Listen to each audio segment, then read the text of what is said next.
Galing pang laso na yan sa kliyente namin sa South Africa. Oras na ininom ng isang tao yan, siguradong atakihin ang puso niya. Malan, hindi kaya matrace si Shasha dyan? Hindi.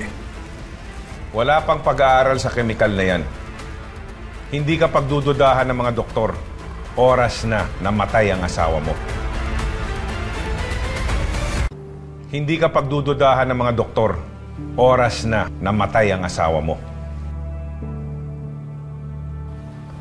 Senyor, maraming salamat ha.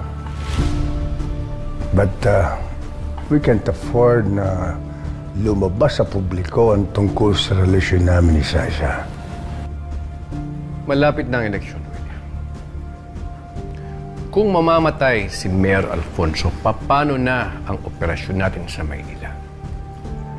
Sasha, hindi natin kakampi ang asawa mo. Ikaw ang mata namin sa kanya. Senyor, huwag kang mag-alala. May plano kami. Pero kailangan namin ng tulong mo.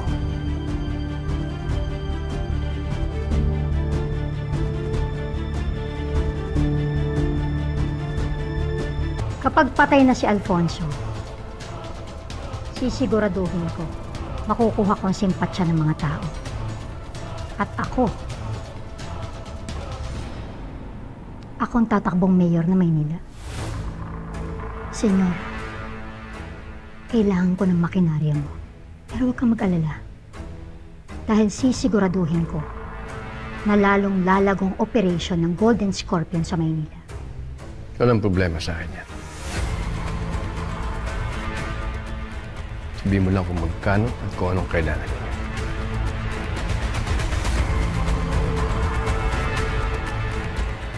Cheers! Cheers!